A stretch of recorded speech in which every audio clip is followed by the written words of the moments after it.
Hi, this is Mac from Mac's List. Before we start the show, I want to let you know about my new book, Land Your Dream Job Anywhere. I've been helping job seekers find meaningful, well-paying work since 2001, and now I put all my best advice into one easy-to-use guide. My book shows you how to make your resume stand out in a stack of applications, where you can find the hidden jobs that never get posted, and what you need to do to ace your next job interview. Get the first chapter now for free. Visit maxlist.org/anywhere.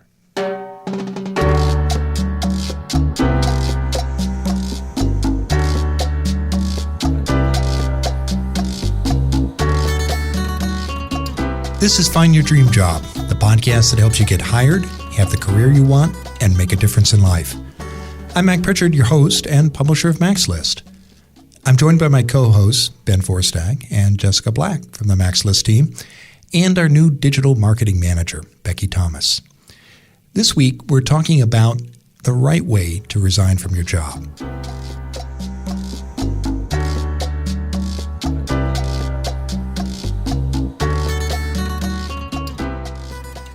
No job lasts forever. One day, we all walk out our employer's door for the last time. Our guest expert this week is Joseph Liu.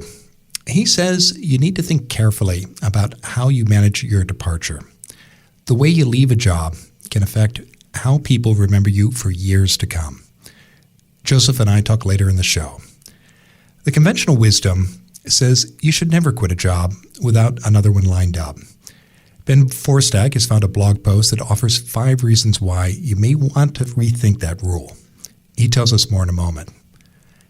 And what's the best way to work with a staffing agency, especially if you hope an assignment might lead to a job? That's our listener question of the week. It comes from listener Suzanne Van Amberg in Portland, Oregon. Jessica Black offers her advice shortly.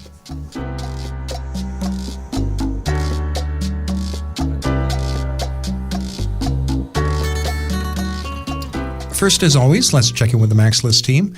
And I want to welcome for the first time to the Mac's List studio, Becky Thomas. Hello. Welcome to the podcast, Becky. Thank you. It's a pleasure to have you here. I'm really excited to be here. Yeah, terrific. Well, I know you're going to be listening in this week and next, and then eventually taking over the listener question that feature that Jessica has been staffing for the last couple of months. Yeah, I'm really excited to hear from our listeners and dig into this whole job search topic and hear some stories. Good. Well, people I know can find out more about you and your past work by visiting our blog. So looking forward to your contributions to the show. Thanks, Mac. Okay. So let me turn back to you, Ben and Jessica. Our topic this week is resigning from jobs. How have you two approached quitting your jobs in the past? What are some of your best tips? Best tips are always to give notice and give somebody a heads up and just set the organization up for success, I think. Nobody wants to be left in a lurch. And so I think that keeping in the relationship that you've developed throughout the years or several months even that you've been with that employer, I think is really important to just end on a good high note and be able to keep that relationship strong and enter your new organization feeling really good about how you left things.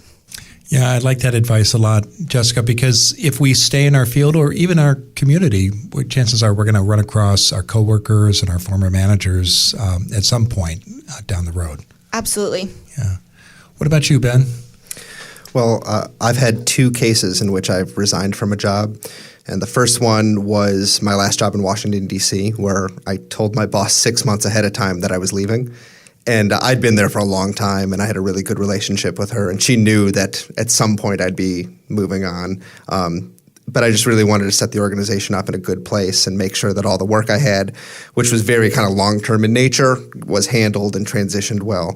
And it was probably too early to tell my boss. One of the things they asked me to do right away was find a replacement for myself. And I found someone on staff and kind of nurtured her to take my job. And after like 3 months, they just stopped having things for me to do. And so it was pretty boring. I was kind of sitting around with twiddling my thumbs, not sure what I was actually doing there anymore. The other time I resigned from a job was the flip side. I gave too little time. I basically told them my last day is on Friday, and I told them this on Monday. And that was just a very unique situation where I felt the need to get out as soon as possible. I floated some other ideas there to provide some support services if they needed it. In that case, I was willing to continue working as a consultant if they wanted that, but that I no longer could come to the office and work there. So it's I don't think either of those are ideal situations. I think the sweet spot is between 2 weeks and 1 month's notice. I agree. I think one exception to that where it does make sense to give a longer notice is if you're going, say, to graduate school or you're starting some new commitment that might be 3 to 6 months in advance. But again, the challenge there, and you've touched on it, Ben, is there's got to be a role for you, particularly after your replacement arrives or takes your position. Definitely. Now, Matt, can I ask a question? Sure. Is it appropriate for someone who just started to talk about how they resigned from jobs in the past? You want to jump in here, Becky? Yeah, I think that you guys are right on that you need to give enough time, but not too much. Typically, I've offered like between 2 and 3 weeks at past jobs when I have left, and it's pretty much worked out that way. I haven't had to like hire or train a replacement, but sort of just getting things ready to go for your replacement at that role, and make sure that they're prepared for sort of living without you. And managers, I always appreciate that people doing that preparation so that the transition is as smooth as possible. And I know Joseph and I will talk more about that later in the show.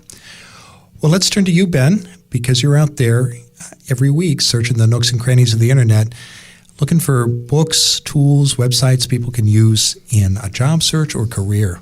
So what have you uncovered for us this week? So this week I want to talk about a blog post I found from Forbes.com. It's called 5 Good Reasons to Quit Without Having Another Job. And this blog post actually comes from Liz Ryan, who was a guest on our show about 8 weeks ago or so. Yeah, she has a new book out, The Human Workplace, I think. It's quite good. Yeah. So the reason I brought this up is because, as you mentioned in the introduction, there's often like this best practice of you don't quit a job until you have another one lined up. And I totally get the wisdom of that, and that's certainly how I've tried to operate in my career. But there are times when you can't do that for one reason or another. And this is a list of the 5 situations in which you might think about quitting a job without having that bonus or that extra salary lined up for the future. I'm not going to go into all the details here. I'll just tell you kind of the big bullet points here. One is safety. Obviously, if you're feeling endangered in your workplace, just quit and figure out the money side later. The other is health. Some people work themselves sick, or their workplace is literally making them sick. And that's another scenario where you just want to quit and you'll figure out what's next later on. A third point she comes up with is lifeline. And what she means here is that you found something, it might not be a full-time replacement job, but it's enough to get you by until you find something else. So if you've found a lifeline, whether it's a consulting gig or a part-time job or piecemeal work or whatever that is, and you're really unhappy with your job, just quit your full-time job, take this piecemeal work, cover your expenses, and then find something else later. Another situation I think a lot of people find themselves in is her fourth point, which is you're ready to finish, but you're not ready to start. Where like you don't want to be doing this anymore, but you don't know what you want to be doing. And sometimes you just need to create the space in your life and in your day or in your career to explore that a little bit more, which feeds into her last point, which is inertia. And this is one I know a lot about, right? I've had jobs where I was unhappy with my job on an ongoing basis, but because I had a job and it was paying me a nice paycheck, I just couldn't bring myself to like really get serious about finding anything else that I wanted more. And I got kind of apathetic about the job search. And so I think it's a really good argument that if you really want to find a new job, you should consider quitting the job you've got, because nothing lights a fire under your butt like unemployment, right? Not to put too blunt a term on it, but and the other thought I had when I was reading through this is I talk to a lot of job seekers who tell me some variation of this story, which is, I got laid off or I got fired from my job and I was upset about it. But in retrospect, I realized it was one of the best things that ever happened to my career because I finally got out of a job I wasn't happy at and it forced me to go find something else that I liked more. And I appreciate that sentiment. I think that happens to a lot of people. I guess my point to folks would be you don't need to wait to get fired for that moment to happen. If you really do want to get some inspiration and create some urgency in your job search, you can make the affirmative decision to quit a job ahead of time and gamble on yourself and have some faith that you'll be able to put something together in the near future. I have seen a number of people do that successfully over the years, and usually I think one of the reasons why, the big reason actually, they were successful is they had a clear idea what they wanted to do next. And even if they didn't have something lined up, they knew where to look. And I think and because of that, opportunities just seemed to fall into their lap. But it wasn't magic. It was the result of clear goal setting and deliberate searching.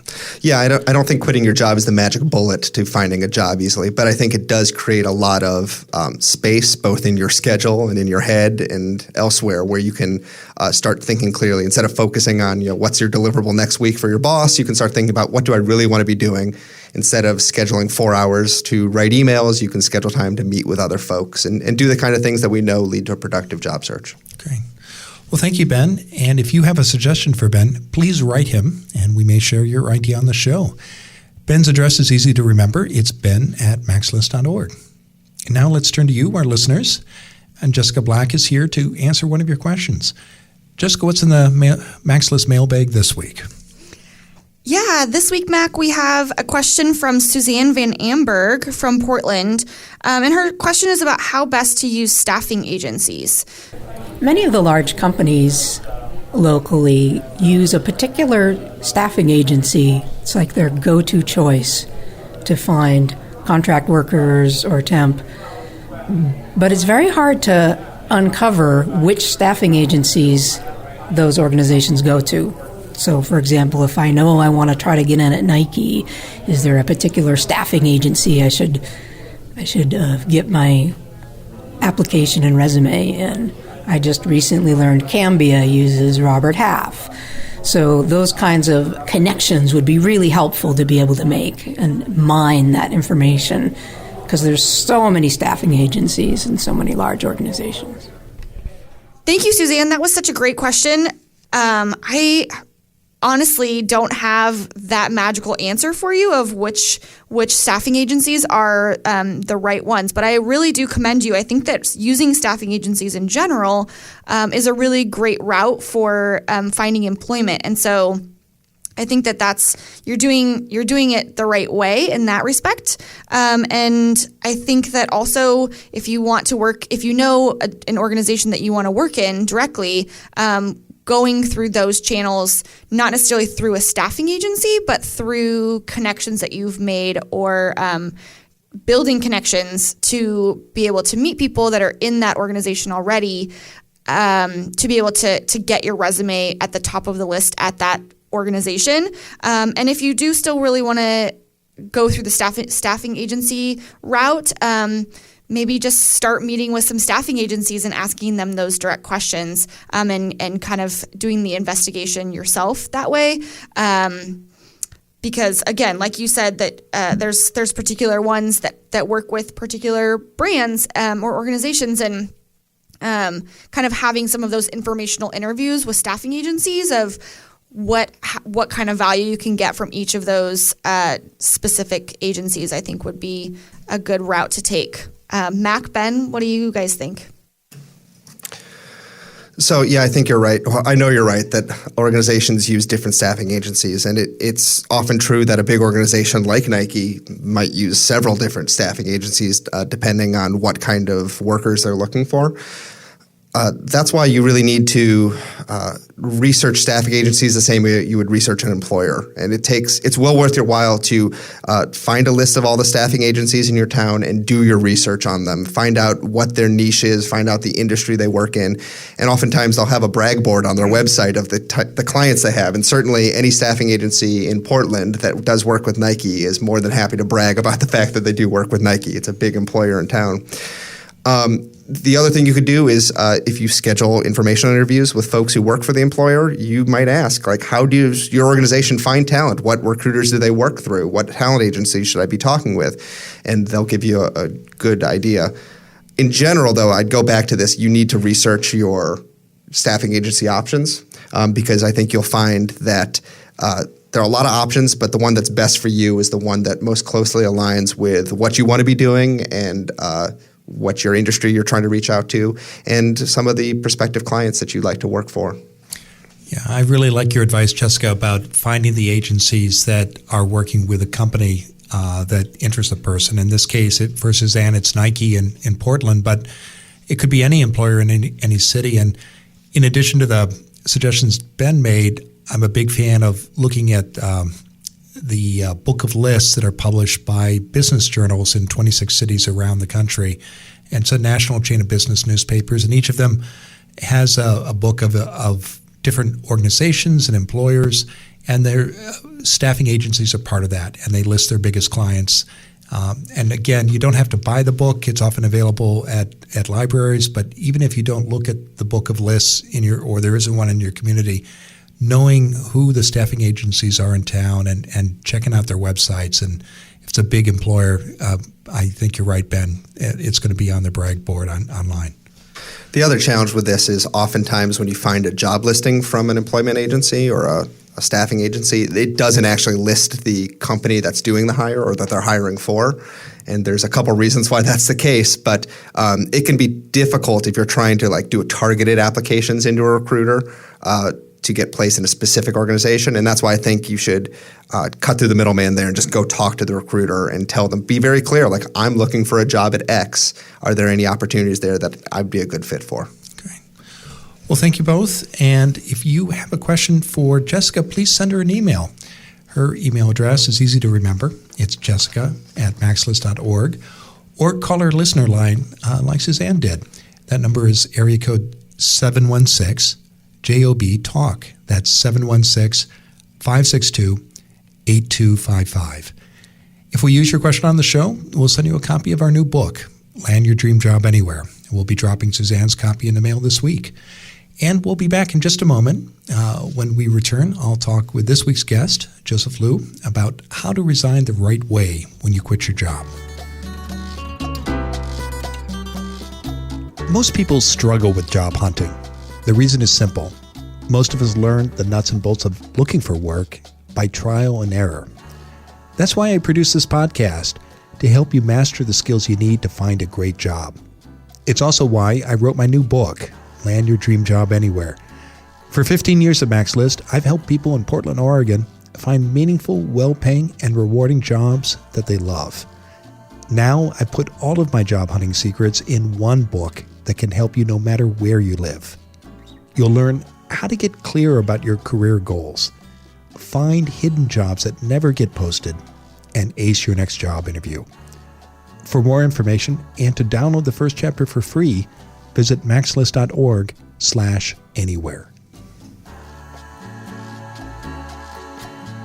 Now let's turn to this week's guest expert, Joseph Liu. Joseph Liu is a career consultant, keynote speaker, columnist, and host of the Career Relaunch podcast. He believes you must be willing to make a brave leap to create positive changes in your career. Tapping his previous experience as a global marketer, Joseph has helped hundreds of professionals and business owners build and relaunch their personal brands to pursue more meaningful work. He joins us today from London. Joseph, thanks for being on the show. Hey, Mac. Great to be here. Yeah, it's a pleasure to have you. Our topic this week, Joseph, is how to resign from a job the right way. And, we're all going to change jobs a number of times in our careers, but it can be a tricky process. Why do you think people need to plan carefully when resigning from a job? Well, I think there's a couple reasons for that, Mac. Number one, I think that the moment that people are resigning from their jobs is typically a time when there's a lot of transition going on in their lives. So not only professionally, but sometimes when people are switching jobs, they've also got a lot of personal upheaval or they're having to relocate. So there's a lot of internal emotional transition that's happening which means that sometimes you're not exactly at your very best, or you might be a bit distracted from the task at hand, which in this case is resigning from your job. I think the second reason why it's kind of tricky is because people are normally on their way out the door. And when you're on your way out the door after you've resigned, you aren't always thinking that you have any more skin in the game. And so what can happen sometimes is people start to check out and they end up leaving a pretty bad legacy behind. So I think it's really important to make sure you have this planned out, because it really is going to be the final thing that people remember about you, both your colleagues and also your manager. So it's really useful to think about doing it the right way so that you can make sure you don't burn any bridges and ideally make a really positive impression on your way out the door. It is striking, isn't it, Joseph, how you can be at an organization for 3, 5, even 10 years and do great things, but sometimes what people remember is your last 2 or 3 months before you left. Definitely. And I actually think you can tell a lot about somebody when they no longer have skin in the game, because you know that the way they're behaving is actually who they are and what they believe in terms of their work approach and their work philosophy. So it can be very revealing how people exit, and you can tell a lot about somebody's character after they've gotten done resigning. Well, let's talk about how people should prepare for that transition. What steps should someone take when they've decided to accept an offer from somewhere else? What should they do next? Well, I like to think of the resignation process falling into 3 broad steps. So, and we can go through these one at a time if you want here. Number 1 is the actual preparation to resign. So what you're doing before you share your resignation with your manager. And then the second part is when you share your resignation. And then the final part is managing your actual departure between when you have shared your resignation and when you actually leave the company. So I think when it comes to preparing to resign, there's a few things to keep in mind. Number 1 is to make sure that you keep this to yourself for the time being. The first person who will ever, or who should ever know about this, is going to be your direct line manager when you share the news. But in the meantime, before you actually share your resignation, you want to make sure you try to keep this to yourself. The last thing you want to do is have the news trickle up to your manager somehow and it not come straight from you. The second thing that I recommend to clients is just to make sure that you have invested the time to prepare some sort of a transition file. And this transition file is something that you can hand to your manager once you put in your resignation, but more importantly, it's something that can also be used by the person who's going to be coming in after you, the person who is your successor. And so in the transition file, everybody's got their different ways of doing this, but I always suggest that people try to include your project statuses, some key issues that might relate to those projects, any politics that people might need to be aware of who are going to be filling your shoes later, relationships, any key stakeholders that you think someone in your role should know about. And so I think that transition file is a way of demonstrating that you have really put some time into putting the organization first and making sure that you're aware that your job is to ensure a seamless transition. And then the final thing I'd recommend before you share the news is just making sure you take some time to solidify some relationships, not only on your own team, but also your cross-functionals, because you just never know how things are going to transpire after you put in your resignation. So there are cases where you will be escorted out the door, although that doesn't always happen. But if that's the case, you want to spend right now, this time before you share the resignation, solidifying some relationships. Well, let's talk about relationships. Many of us, all of us, have good colleagues in the workplace, and who may be mentors or just trusted advisors. And I want to go back to a point you made earlier that you shouldn't tell anybody first, except your line supervisor. Why shouldn't you share this news or get input from a trusted colleague in the workplace? Well, so there's a little bit of a risk behind that, Mac. It's not that it's not a good idea to get advice on how best to deliver the news, or I think all of us always welcome advice especially from people who know the organization. I guess the complication here is that you're putting that person in a bit of a strange position because they now know that you're planning on resigning, and you have now put them in a position where they need to keep that confidential before you share it with your manager. And I think that's a tough place to put somebody in. So number one, the problem with that is you're putting that individual in a tough position. And I think that the second reason is really because your manager is probably going to have preferences about how this news is shared on the team. And he or she may not want that news getting out until a certain set of tasks or a sequence of activities takes place, or there's something in the organization they may know about that's sensitive in terms of the timing of this, and they may want to control the timing or who they share it with before it actually gets spread around the organization. So for me personally, I think that there's just a little bit of risk involved with that. And you might ultimately end up putting yourself in a somewhat awkward position with your manager if he or she happens to hear about this before you share it with them. So I want to talk about how you deliver that news to the hiring manager. But first, I want to give you a shout out, Joseph, for your suggestion about recording what remains to be done before you or after you leave. Because as a manager myself, I just am so grateful when people do that without being prompted, because when they do walk out the door, there's so much knowledge and ability and skill that they're taking with them, and people transition out of positions. It happens all the time, but to be able to record that knowledge before they leave is invaluable to the organization.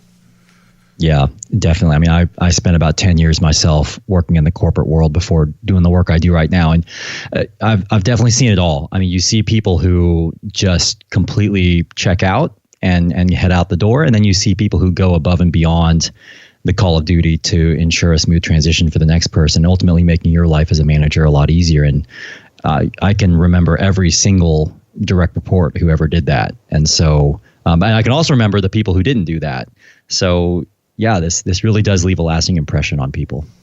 So you're ready to tell your manager the news. How do you do that, Joseph? Should you send an email? Should you ask for a meeting? What's the best practice? So the best practice here is to actually do this in person. First of all, just acknowledge that this is a tricky situation and there's going to be a lot of emotions involved in this. I mean, I can tell you when I've had to resign in the past, it's tough because I generally have a pretty good relationship with my manager, and it's tough to walk away from a company that's invested time in you and you've invested time in them. So I think the first thing to acknowledge is that this is a very delicate, emotionally charged situation. So I actually think because of that, it's really important to do this in person, not over the phone, not over email if you can avoid it. So doing it in person, I think, is appropriate for the seriousness and the importance of this type of information that you're sharing with the manager. So I think once you set up that time, and it can be as simple as just saying you want to have a catch up, I would probably make it a separate meeting from your regular one-on-ones. So I would carve off some time to do this with your manager separately.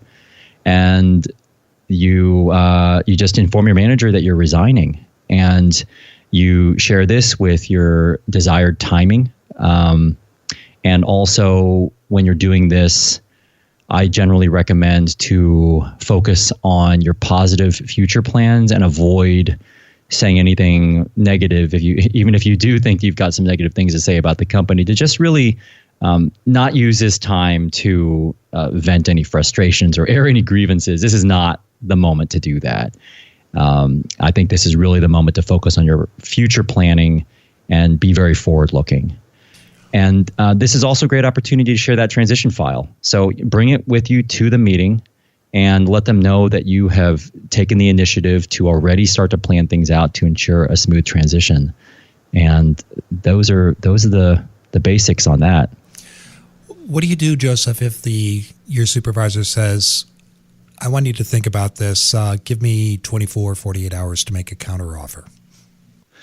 Okay, so this is, I'm glad you mentioned that, Mac, because this is a pretty common situation. I work with a lot of clients who are navigating transition, and I would say that this really does come up probably 9 out of 10 times, where there's some sort of a counteroffer that comes your way. I always suggest to clients to make sure that you wait until you've already accepted your other offer before you share this resignation news with your manager. And the reason for doing that is both for yourself, so that you have certainty on where you're headed, and also so you can avoid this situation of the counteroffer coming up. I generally think it's not a good idea to accept counteroffers. So I generally recommend that you decline a counteroffer if it comes your way. There's a couple reasons for that. Number one is because there's really, in my mind, there's really no good outcome here. Let's say you accept that counteroffer. The risk here is that you can be perceived as someone who was maybe using this other offer as a bargaining chip to get something out of the company.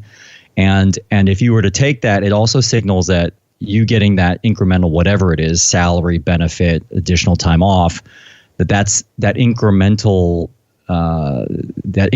offer that your manager has given you is kind of the only thing keeping you at the company. And so that's not a great situation if you were to accept the counteroffer. It also just kind of leaves a bit of a bad taste in people's mouths. If you were to stay on after you accept the counteroffer, people then know that you have already have your sights set on departing the company. And so that's going to be something that your manager is always aware of, and that could, in the end, that could actually adversely affect your career progression, your trajectory at the company. I generally think it's not a good idea to accept the counteroffer.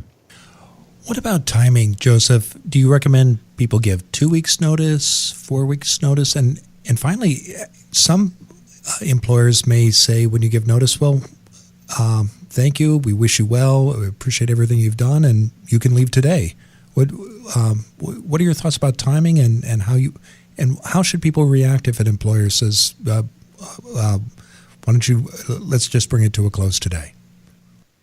Well, let's take that last one first then, Mac. I think that, first of all, you should be prepared for a situation where they say, okay, it's been great. You can head out the door today. That could happen, giving you the option to leave. There could also be a situation where you are pretty much told or mandated to leave. And then this can come up if you're heading to a competitor, for example, or if you're working on a project where there's a lot of confidentiality issues. So you should be prepared when you announce this resignation for the scenario where you go out the door that day, or you lose your access to your files that day, which kind of goes back into the preparation. We didn't touch on this point, but you want to make sure that you've taken care of all the admin you need to before you do this. But to get back to your point, I think the overall principle, I think, when it comes to resigning is to try to do it so that the timing is such where you give your manager enough time to plan out a transition. And that can be 2 weeks. It can be a month. In the UK, it's not unusual for you to have a 3-month notice period. So you definitely, I think, need to serve out your legal or mandated notice period is in your work contract. But beyond that, there's nothing to say that you can't stay longer and to help the manager tie up a few additional loose ends.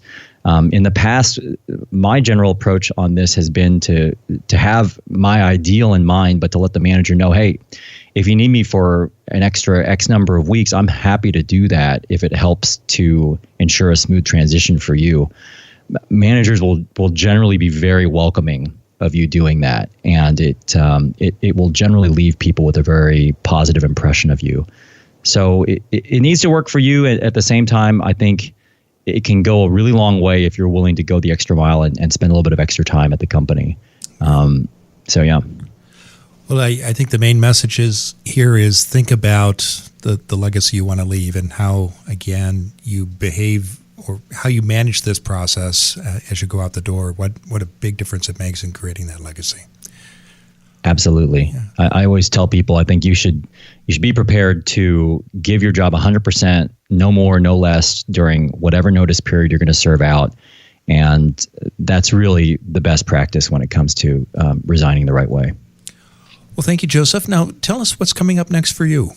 Well, a couple things. First of all, I guess if your listeners are interested in learning a little bit more about how to resign the right way, I do have a blog post and a worksheet that outlines this 3-step process in a little bit more detail. So if they're interested in getting a free worksheet there, they can go to josephpliu.com/resign, and I'll take them to the blog post, and also they can download this free worksheet.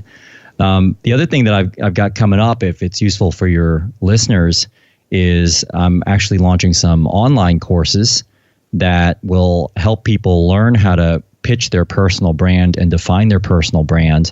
And this is a big part of transitioning from one job to the next. So if people want to learn more about that, they can also go to just josephpliu.com. Terrific. We'll be sure to include links both to your website and to the worksheet and other content that you're mentioning, Joseph. Well, it's been a pleasure to have you on the show. Okay. Well, thanks so much, Mac. You're welcome. Appreciate it. Take care.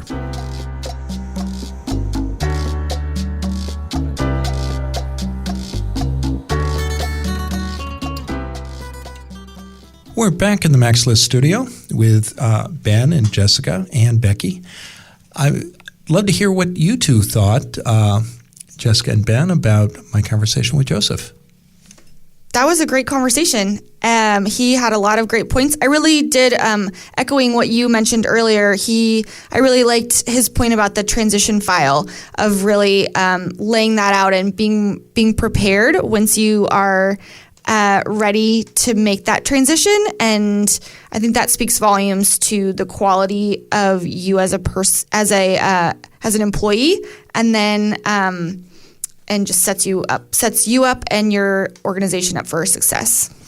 You have many gifts, Jessica, and one of them is organizational abilities. And I'm guessing you've always done something like that when you've left your previous jobs. It hasn't always come out, thank you, by the way, that hasn't always come out in a formal file, but yes, I do always want to look out for how to make sure that when I leave, that everybody knows what's happening, because yes, you're right, I am usually the one that's managing the organization of the organization, and so making sure that everybody knows where things are and what things are tied and what things are still loose, and all of that is really, really valuable. And it's something that I've never left. Thankfully, I've never left a place because I was having hard feelings or left in a huff. And even if things transpire where it's not ideal, or you are leaving because things are getting to kind of a bitter end, I think it's still really important to leave on the highest level and on the best relationships. Agreed. Now, Ben, what are your thoughts? What were some key points you heard Joseph make? I really liked his point about the counteroffer. And my take is that if you go and announce that you're leaving, it should already be a done deal, and that you're not open to a counteroffer. The time to negotiate salary increases or benefit increases, that's before you go off and start looking for another job. And that's just my personal take. So I appreciated his perspective on that. Yeah, and as a manager, I've twice made counteroffers to people who I really valued and I was sorry to see go. And in both cases, they declined, though they did me the courtesy of thinking 24 hours to think it through. But as I reflect on Joseph's point, I can see why that could open a can of worms. And I think you might be more magnanimous than I am, Mac. I mean, my thinking is that there was a reason you were out there looking for another job, or that you were open to an offer from someone else. And it doesn't mean you're a bad person or whatever. There could be a lot of good reasons why you're doing that. But if you were open to someone else's offer, then that means it's probably time for you to leave the organization you're at. Agreed. And I know Joseph and I spoke about this once or twice in the conversation, but just you do create a legacy in the way you leave and how you manage yourself. And for better or worse, that's probably how people are going to remember you. So it's and I know you want to do it in just as a professional way as you conducted yourself on the job. So good advice. and good contributions by you both. Well, thank you, and thank you, Joseph, for joining us, and thank you, our listeners, for downloading today's episode of Find Your Dream Job. If you like what you hear, please sign up for our free weekly newsletter. In every issue, we give you the key points of that week's show. And we also include links to all the resources mentioned, including the worksheet that Joseph promised to share with us this week. You also get a transcript of the full episode. And if you subscribe to the newsletter now, we'll send you our Jobs Seeker Checklist. It's one easy-to-use file, and it shows you all the steps you need to take to find a great job. Get your free newsletter and checklist today. Go to maxlist.org/podcast. And join us next Wednesday when our special guest will be Lolly Daskell. She'll explain how to understand and fill your gaps as a leader. Until next time, thanks for letting us help you find your dream job.